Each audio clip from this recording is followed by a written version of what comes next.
കസ്റ്റമറുടെ ഒരു പൊതു സംശയമാണ് നമ്മൾ അയക്കുന്ന ട്യൂബേഴ്സിൻ്റെ വലിപ്പവും പ്രൈസും തമ്മിലുള്ള വ്യത്യാസം എന്താണെന്ന്. അപ്പം നമ്മൾ അയക്കുന്ന 200 രൂപയുടെ ട്യൂബറിൻ്റെ സൈസാണ് ഈ കാണിച്ചിരിക്കുന്നത്. അടുത്ത ഫോട്ടോ നോക്കിക്കോളുക. ഇത് ഏകദേശം നമുക്ക് ഒരു 100 രൂപ 150 രൂപ ഒരു പ്രൈസ് റേഞ്ചിൽ വരുന്ന ട്യൂബറാണ്. അതിനകത്ത് 150ൻ്റെയും ഉണ്ട് 100ൻ്റെയും ട്യൂബറുണ്ട്. ഈ ട്യൂബർ 100 രൂപയുടെ ട്യൂബറാണ്. പിന്നെ വാട്ടർ ലില്ലി അറിയാമല്ലോ, വി പാരസ് ആയിട്ടുള്ള വാട്ടർ ലില്ലി 60 രൂപയ്ക്കാണ് നമുക്ക് സ്റ്റാർട്ടിംഗ് പ്രൈസ് തുടങ്ങുന്നത്. അപ്പം നമുക്ക് 200 രൂപയുടെ ട്യൂബർ നമുക്ക് ഒരിക്കലും ഒരു 60 രൂപ പ്രൈസ് റേഞ്ചിൽ കിട്ടില്ല കേട്ടോ. കാരണം ഓരോ ലോട്ടസും വെക്കണമെങ്കിൽ അതിൻ്റേതായ നല്ല എഫേർട്ടുണ്ട്.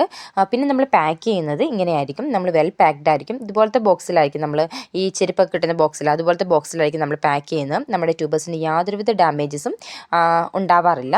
പിന്നെ ഈ ഒരെണ്ണം വലുതായിട്ടിരിക്കുന്ന നമ്മുടെ റോസ്മേരിയാണ്. റോസ്മേരി അതുപോലത്തെ ലൈവ് പ്ലാന്റ്സ് എല്ലാം തന്നെ നമ്മൾ ഇതുപോലെ പേപ്പർ ഹാർഡ് ബോർഡിൽ ഫോൾഡ് ചെയ്താണ് അയക്കുന്നത്. അതുകൊണ്ട് തന്നെ പ്ലാന്റിന് ഡാമേജസ് ഒന്നും തന്നെ ഉണ്ടാവാറില്ല. അപ്പോൾ കസ്റ്റമേഴ്സിൻ്റെ എല്ലാം ഒരു ഡൗട്ടിൻ്റെ അടിസ്ഥാനത്തിലാണ് ഇങ്ങനെ ഒരു വീഡിയോ ചെയ്യുന്നത്. അപ്പോൾ എല്ലാവർക്കും വീഡിയോ ഇഷ്ടമായെന്ന് കരുതുന്നു. Thank you. അടുത്ത വീഡിയോയിൽ കാണും വരെ ബൈ.